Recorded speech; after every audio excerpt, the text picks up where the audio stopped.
Тады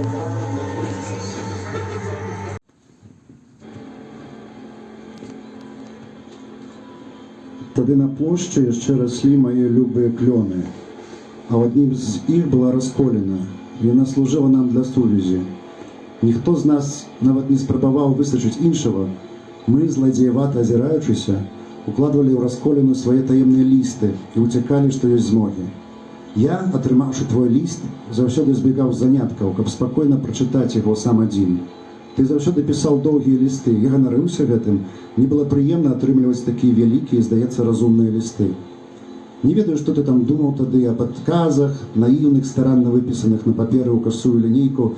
Я вельмі хацеў спадабацца табе і здавацца больш дарослым, хоць ты вельмі не любіў, калі я строіў сябе дарослага. Адзін раз твой ліст адабрала настаўніца расійскай мовы, таму што я чытаў на уроку. Яна прачытала яго і папрасіла застацца пасля урока. Як толькі мы засталіся ў класе ўдваіх, яна сказала, што ў мяне вялікі талент, і я павінен больш пісаць, нават на уроках. Я пачырванеў і казаў, што гэта пісаў не я. «Не саромся», — сказала настаўніца, «калі ў цябе ёсць дар, нельга яго хаваць». Што я мог ёй адказаць? Нават почерк у нас з табой адзін і той жа. Я перастаў сарамецца. З таго дня больш не было лістаў ад цябе. Я пісаў табе яшчэ доўга, пакуль расколіна не запоўнілася маімі незапатрабавальнымі лістамі. Тады я сабраў іх купу і спаліў. Я ведаю, што ты больш ніколі не напішаш мне, бо я вырас і стаўся табой. І мне смутна, што мае любімыя клёны даўно спілавалі, і я не магу напісаць табе ў дзяцінства ані радка. Пад вечар ты зноў клічаш мяне прагуляцца, і выгляд у цябе змоўніцкі, ты кругом уся хітрая усмешка. Зноўку лось? Не, не лось, ну збірайся хутчэй, пакуль не сцямнела. Мы ступаем па сцежкам, лес ужо астывае ад дзённай гарачыны, чуваць, як плюхаюцца бабры ў старыцах, а птушыныя спевы сталі нейкімі няўпэўненымі і асторожнымі, недзе выплылі з глыбокіх багнаў лесуны і з прасонку міргаюць, гледзячы ў прыцемкі. Вось і прыйшлі, кажаш ты. Ты праводзіш мяне праз калючы ядлавец да вялікага старага клёну. Таму, з плаца, нават расколіна такой жа формы, літарай «V».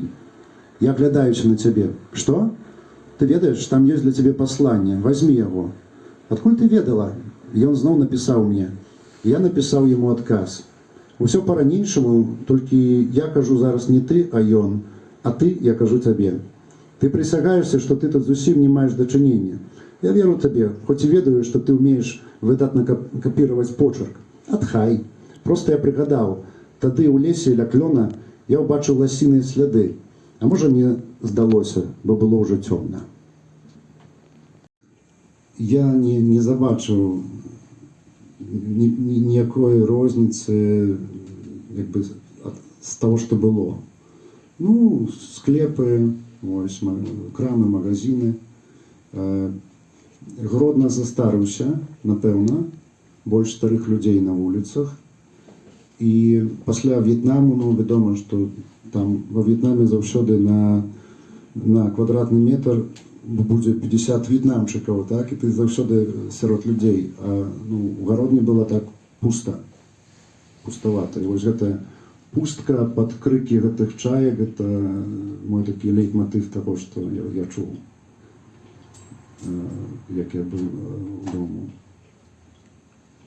Ну, але не называючы імёнаў, усё ж такі нейкае культурніцкае жыццё, нейкія канцэрты, нешта адбываецца, нягледзячы на ўсю, я быў вельмі здзіўлены, калі ты мне прысылаў гэтае відэа, што, аднак, не ўсё памёрла.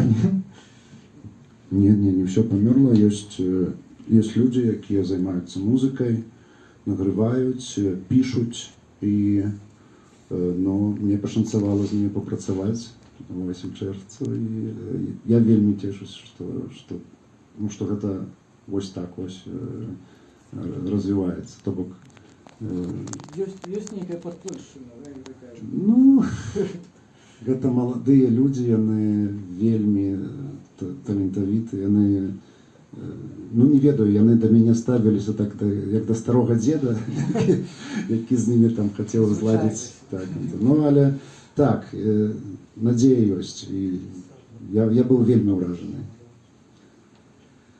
Я думаю, яшчэ кавалачак, і потым ужо можаце падрыхтаваць нейкія вашы пытанні. Я думаю, што іх ёсць у вас. Я спадзяюся, што іх ёсць у вас. І зараз яшчэ адзін кавалачак з рамана «Боў і мерць у Гродні». То бок ідзе тэкст раману, ну і пазней такая інтэрмедыя з'яўляецца. Кідай усё, пакінь справы, адмяняй усе сустрэчы, спатканні, дарагі чытач. Кідай усё і тэрмінова едзь у Гродну. І пакуль К сидзіць на ложку ў сваім сутонлівым нумары і спрабуе разабрацца ў паперах яго нябожчыка, а таксама ў думках яго жывога я, пакуль не пачаўся 10-ы раздзел гэтай кнігі, а 8-й раздзел ужо заканцаваўся, пакладзі на гэтай старонцы замест закладкі верабіная пёрка ці галінку папараці. Потым загарні кнігу і выпраўляйся ў дароженьку. Неважна, колькі трэба ехаць з таго месца, у якім ты зараз, каб дапяць да Гродна. І пакуль ты будзеш ехаць, ляцець ці ісці, мілы чытач, думай пра Гродны, думай бесперапынна. І няхай, калі ты нарэшце прыедзеш у гэты горад, Гродны, які ты пабудаваў у сваёй галаве, знаходзячыся ў дарозе, і Гродны, у якім ты выйдзеш з таксі ці аўтобуса, стануцца адным цэлым. І ў гэтым горадзе, напалову сучаснасным і напалову прыдуманым, ідзі як мага хутчэй у новы парк, і ідзі ў бок рэчкі пад назвай Нонан альбо Кронан, напалову сапраўднай і напалову прыдуманай. І там на абрыве ты знойдзеш пекную старажытную царкву, напалову камяніцу, а напалову хату. Дакраніся да каляровых камянёў, што ў муры гэтай царквы. Адчуй кожны з іх сваімі пальцамі, адчуй, як яны павольна дыхаюць. І памаліся, благаслаўляючы гэты свет, напалову сапраўднай, напалову прыдуманай. Памаліся, нават калі ты не верыш ні ў аднаго Бога і не верыш нават у сябе, памаліся ўсё адно. І калі ты вярнешся з Гродны, туды, адкуль ты прыехаў, адгарні гэту кнігу на старонцы, дзе замест закладкі пакінуў галінку папараці, дзе замест закладкі ляжала верабіная пёрка. І ты знойдзеш там папараць кветку або доўгае савінае пяро. Сама пачатку героя. І калі мусовая саната сухотнага паркета ў калідоры адгучала, я застаўся сам на сам з падслепаватым люстэркам, патухлым акном, чортавай гібелью зданняў даўно памёртлых родніцаў, ворагам капітуляцыі, з неабстаўленым уласным жыццём, у старасветска абстаўленым пакою, ванітамі на ложку, адкладзенымі на заўтра такімі гарашмянымі сінімі вачымі і сінім шляхаводным швэдрам, з будучым шпацырам ці то па горадзе, ці то па прысуду. Я хацеў бы стаць гэтым канкрэтным, надзейным, безварыянтным, асуджаным на драўлянасць і кастойбавасць падобным да труны гардэробам альбо дурным шчанюком. Я хацеў бы слухаць, як знутры мяне паволі неўмольна грызе точыць жучок вусач і смокча і цалуе сардэчна токсуказа каніс. І ведаць толькі такія драўняныя, сучкаватыя або шчанюковыя клопаты, але не сумленне, але не самасць.